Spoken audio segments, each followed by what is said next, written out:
പാകിസ്ഥാൻ്റെ 100 പട്ടാളക്കാരെ Indian army കൊന്നു എന്ന് പറയുന്നത് ആർമിയുടെ ഡെപ്യൂട്ടി ആയിട്ടുള്ള രാജീവ് ഗായിയാണ്. രാജീവ് ഗായിയെക്കുറിച്ച് പറയുമ്പോൾ അദ്ദേഹം ഇപ്പോൾ ആർമിയുടെ ഇന്ത്യൻ സൈന്യത്തിൻ്റെ ഉപമേധാവിയാണ്. അദ്ദേഹം മുമ്പ് ആരായിരുന്നു എന്ന് പറയണം. അദ്ദേഹം മുമ്പ് director general of military operations ആയിരുന്നു. അതായത് ഓപ്പറേഷൻ സിന്ദൂർ നടക്കുന്ന മെയ് 7 മുതൽ 10 വരെയാണല്ലോ ഓപ്പറേഷൻ സിന്ദൂർ നടക്കുന്നത്. ആ സമയത്ത് director general of military operations ആയിരുന്നു രാജീവ് ഗായി. ഈ രാജീവ് ഗായിയാണ് യുദ്ധം തുടങ്ങി 88 മണിക്കൂർ കഴിഞ്ഞപ്പോൾ പാകിസ്ഥാൻ്റെ മിലിറ്ററി ജനറൽ താണ് വീണ് വിളിച്ചത്. ആദ്യം വിളിച്ചപ്പോഴത്തേക്ക് സമയമില്ല, പോയി പണി നോക്കണേന്ന് പറഞ്ഞു. പിന്നെ വീണ്ടും വിളിച്ചു, അപ്പോൾ നമ്മൾ എടുത്തില്ല. മൂന്നാമത് വിളിച്ചപ്പോഴത്തേക്ക് നമ്മൾ ഫോൺ എടുത്തു. അന്നൊരു കാര്യം ചെയ്യ്, നീ ആദ്യം അങ്ങോട്ട് പിന്മാറുക, അപ്പം നമ്മൾ വെടി നിർത്താം എന്ന് പറഞ്ഞത്. അങ്ങനെ പാകിസ്ഥാൻ്റെ ചരിത്രത്തിലെ ഏറ്റവും വലിയ മറ്റൊരു പ്രഹരം ഏൽപ്പിച്ചുകൊണ്ട്, ഏറ്റവും വലിയ പ്രഹരമെന്ന് തന്നെ പറയണം, ഇതുവരെയുള്ള എല്ലാ യുദ്ധങ്ങളിലും പാകിസ്ഥാൻ തോറ്റിട്ടുണ്ട്. പക്ഷേ ഇത്തവണത്തെ തോൽവി അതിമാരകമായിരുന്നു. അവൻ്റെ കിരാന ഹിൽസിലെ ആണവ കേന്ദ്രത്തിൻ്റെ വാതിൽക്ക് പോയി നമ്മൾ ചവിട്ടി. അവൻ്റെ നൂർഖാൻ ഉൾപ്പെടെയുള്ള എയർബേസുകൾ തകർത്തു. ഇപ്പോഴും നൂർഖാനിൽ നോട്ടാം ഇട്ടിരിക്കുക, നോട്ട് ടു ഫ്ലൈ, അവിടെ വിമാനങ്ങൾ ഇറങ്ങാൻ പാടില്ലെന്ന നോട്ടാം ഇതുവരെ പിൻവലിച്ചതായിട്ട് വാർത്ത വന്നിട്ടില്ല. അപ്പോൾ അതുപോലെ തകർത്ത് കളഞ്ഞു നമ്മൾ. അങ്ങനെ നമ്മുടെ director general of military operations ആയിരുന്ന രാജീവ് ഗായിയെ വിളിച്ചിട്ട് അപേക്ഷിച്ചപ്പോഴാണ് നമ്മൾ വെടിനിർത്തൽ പ്രഖ്യാപിച്ചത്. അപ്പോൾ അതിനുശേഷം ഇപ്പോൾ director general of military operations അല്ല ഇപ്പോൾ രാജീവ് ഗായി ആർമിയുടെ ഉപമേധാവിയായി. അതായത് അദ്ദേഹത്തിനൊരു എലിവേഷൻ കിട്ടി, പ്രൊമോഷൻ കിട്ടി.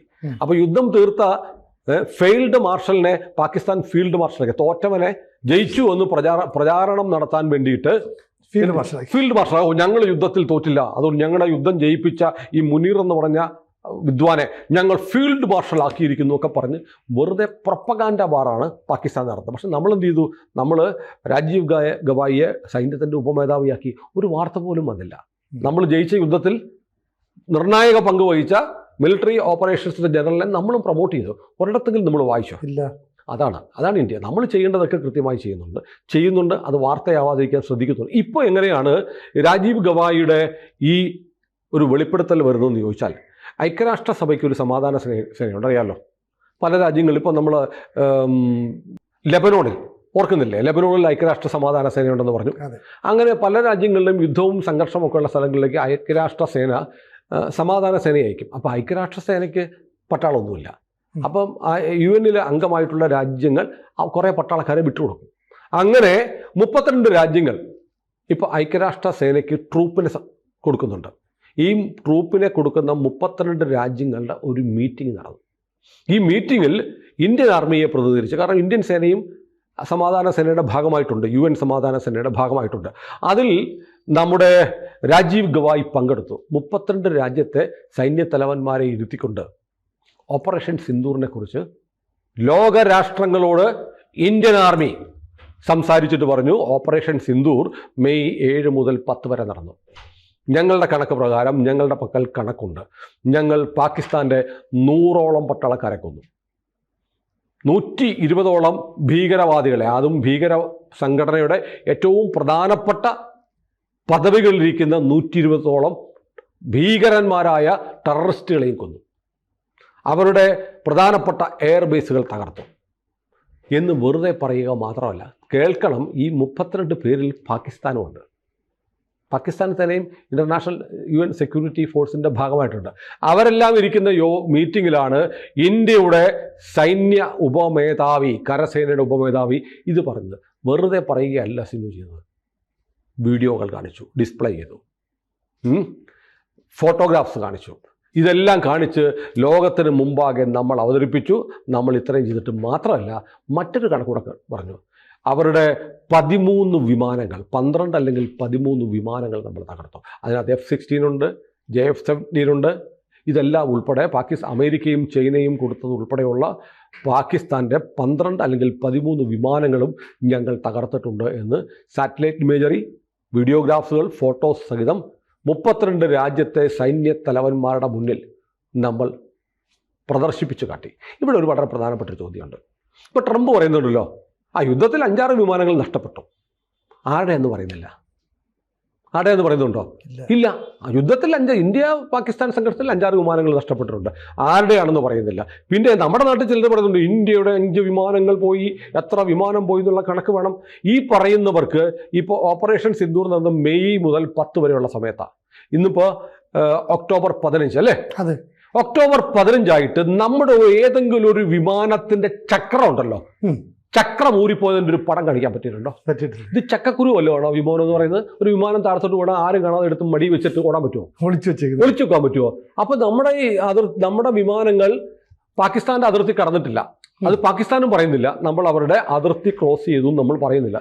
നമ്മുടെ വിമാനങ്ങൾ നമ്മുടെ ഭൂമിക്കുള്ളിൽ തന്നെ പറന്നു നിന്നുകൊണ്ട് നമ്മുടെ ആകാശത്ത് തന്നെ നിന്നുകൊണ്ടാണ് പാകിസ്ഥാൻ അറ്റാക്ക് ചെയ്തത്. അപ്പോൾ പാകിസ്ഥാന്റെ ആക്രമണത്തിൽ നമ്മുടെ വിമാനങ്ങൾ വീണെങ്കിൽ അത് ഇന്ത്യയിലല്ലേ വീഴുക? അതെ. അത് ഒളിച്ചു വെക്കാൻ പറ്റുമോ? പറ്റില്ല. അതിൻ്റെ ഒരു ചിത്രമെങ്കിലും, അതാണ് മെയ് 10 വെടിനിർത്തൽ ഉണ്ടായതിനു ശേഷം ഒക്ടോബർ 15 ആയിരിക്കുന്നു. ഇത്രയും മാസത്തിനിടയ്ക്ക് ഒരു ചിത്രം എങ്കിലും പുറത്തു വന്നിട്ടില്ല. അതെങ്ങനെ ഒരു വിമാനം വീണാൽ അത് മുഴുവൻ തുണിയിട്ട് മൂടി കവർ ചെയ്യാൻ പറ്റുമോ? ഇല്ലല്ലോ. എത്രയോ ആളുകൾ, നമ്മുടെ രാജ്യത്തെ ആളുകളുടെ പക്കൽ മൊബൈൽ ഫോണുകളുണ്ട്. ഇതുവഴി ഫോട്ടോ എടുക്കും. നമ്മുടെ നാട്ടിലും ഉണ്ടാവും.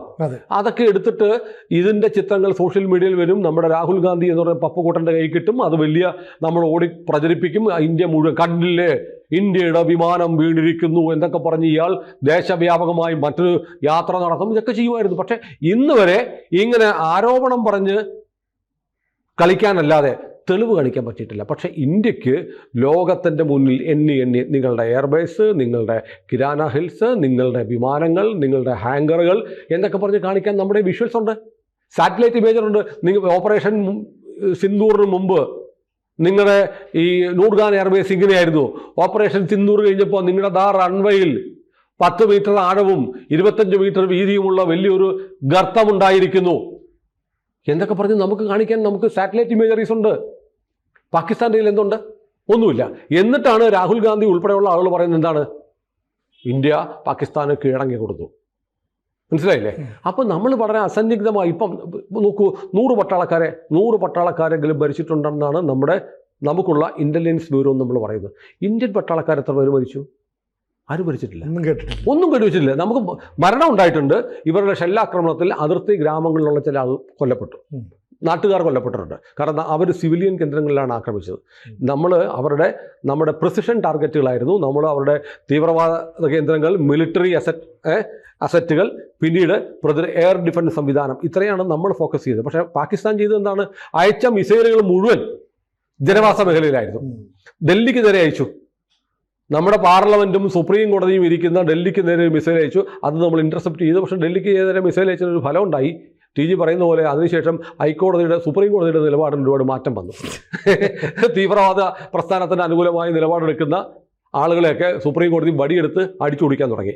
അപ്പോൾ ഇത് പറയുന്നത് വളരെ കൃത്യമായി. ഇപ്പം മാത്രമല്ല, ഈ രാജീവ് ഗവായി ഈ 32 ലോകരാഷ്ട്രങ്ങളോട് പറഞ്ഞു, ഞങ്ങൾ 1980 മുതൽ നിരന്തരം അതിർത്തി കടന്നുള്ള ഭീകരപ്രവർത്തനത്തിന് ഇരയായിക്കൊണ്ടിരിക്കുന്ന രാജ്യമാണ്. ഞങ്ങളുടെ പാർലമെൻറ്റ് ആക്രമിക്കപ്പെട്ടു.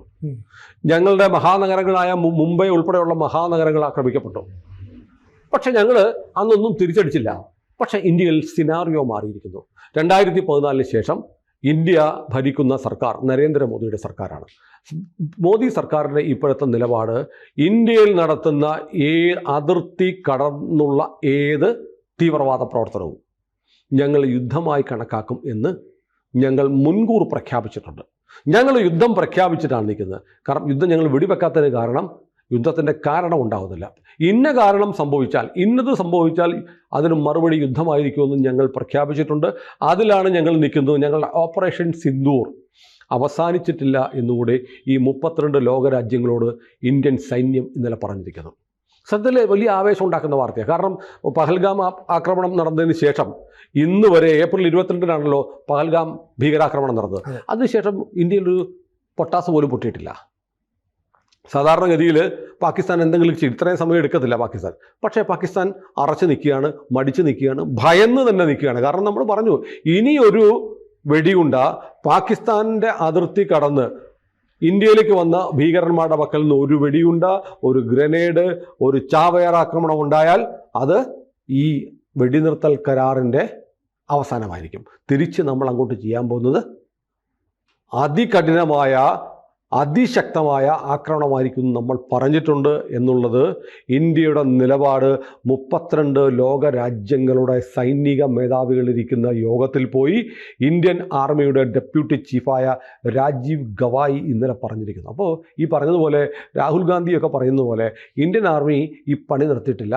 പാകിസ്ഥാനുള്ള പണി നമ്മൾ ഇപ്പോഴും ഓങ്ങി വെച്ചിരിക്കുകയാണ് എന്നുള്ള നമ്മുടെ നിലപാട് നമ്മൾ ഇൻ്റർനാഷണൽ പ്ലാറ്റ്ഫോമുകളിൽ ലോകത്തിലെ 32 സൈന്യങ്ങളോട് ആവർത്തിച്ചു വ്യക്തമാക്കിയിരിക്കുന്നു എന്നതാണ് ഇതിൻ്റെ പ്രധാനം. ഏതായാലും വളരെ നമുക്ക് അഭിമാനം ഉണ്ടാക്കുന്ന കാര്യമാണ്. നമ്മളുടെ 26 പൗരന്മാരുടെ ജീവനെടുത്ത നിർഭാഗ്യകരമായ സംഭവത്തിന് ഏറ്റവും അഭിമാനകരമായ ഒരു തിരിച്ചടി കൊടുക്കാൻ നമുക്ക് കഴിഞ്ഞു. നമ്മുടെ സൈന്യം അണുവിട അതിൽ നിന്ന് മാറിയിട്ടില്ല. സൈന്യം പറയുന്നു, ഞങ്ങൾക്ക് 80കളിലെ അവസ്ഥയല്ല ഇപ്പോൾ ഉള്ളത്, ഞങ്ങൾക്ക് പൂർണ്ണ സ്വാതന്ത്ര്യമുണ്ട്, ഇങ്ങോട്ട് അടിച്ചാൽ ഞങ്ങൾ തിരിച്ചടിക്കും, പാകിസ്ഥാൻ്റെ അകത്ത് കയറി അവനെ മുച്ചൂടും മുടിക്കുമെന്നുള്ള നിലപാട് ഇന്ത്യൻ സൈന്യം ആവർത്തിച്ചിരിക്കുന്നു. അപ്പോൾ ഏതായാലും ഒരു കാര്യം ഉറപ്പായി, പാകിസ്ഥാന് ഉണ്ടായ നാശനഷ്ടങ്ങൾ പതുക്കെ പതുക്കെ നമ്മൾ വെളിപ്പെടുത്തുകയാണ്. 100 പട്ടാളക്കാർ മരിച്ചു, 126ഓളം ഭീകരന്മാർ കൊല്ലപ്പെട്ടു, അവരുടെ 13ഓളം വിമാനങ്ങൾ നശിപ്പിച്ചു, ബാക്കി ഉള്ള എയർബേസുകളൊക്കെ തകർത്തു എന്നുള്ളത് ലോകത്തിലെ മറ്റ് സൈന്യങ്ങളോട് ഇന്ത്യ പറഞ്ഞിരിക്കുന്നു എന്നുള്ളതാണ് ഏറ്റവും പ്രധാനപ്പെട്ട കാര്യം. വെറുതെ രാഷ്ട്രീയ പ്രസ്താവനയല്ല. 32 സൈന്യങ്ങൾ, 32 രാജ്യങ്ങൾ എന്ന് പറയുമ്പോൾ ഈ 32 രാജ്യങ്ങൾക്ക് സ്വന്തമായി ഇൻ്റലിജൻസ് സംവിധാനമൊക്കെ ഉണ്ട്. അവർക്ക് ലോകത്ത് നടക്കുന്ന കാര്യങ്ങളൊക്കെ അറിയാനുള്ള സംവിധാനമുണ്ട്. ഇന്ത്യ പോയിട്ട് അവിടെ കള്ളം പറഞ്ഞാൽ നമ്മൾ അപഹാസ്യരാകും. അതെ. അപ്പോൾ കൃത്യമായ നമ്മൾ പറയുന്ന ഒരിക്കൽ ഓപ്പറേഷൻ സിന്ദൂറിലൂടെ നമ്മൾ നേടിയ ഏറ്റവും വലിയ പൊളിറ്റിക്കൽ ആൻഡ് മിലിറ്ററി ഗെയിൻസ്, ആ വാക്കാണ് ഇന്നലെ രാജീവ് ഗവായി ഉദ്ദേശിച്ചത്. ഞങ്ങൾ വെടിനിർത്തലിന് 88 മണിക്കൂർ കഴിഞ്ഞപ്പോൾ പാകിസ്ഥാൻ കേണ പഴിച്ചപ്പോൾ ഞങ്ങൾ തയ്യാറായി. കാരണം 88 മണിക്കൂർ കൊണ്ട് തന്നെ ഞങ്ങൾ രാഷ്ട്രീയമായും സൈനികമായും ഞങ്ങൾ മുന്നോട്ട് വെച്ച ലക്ഷ്യങ്ങൾ നേടിക്കഴിഞ്ഞു. പക്ഷേ ഇത് ഒരിക്കലും സമ്മതിക്കാൻ നമ്മുടെ പ്രതിപക്ഷ നേതാവ് തയ്യാറാവത്തില്ല എന്നതാണ് ഏറ്റവും നിർഭാഗ്യകരമായ അവസ്ഥ.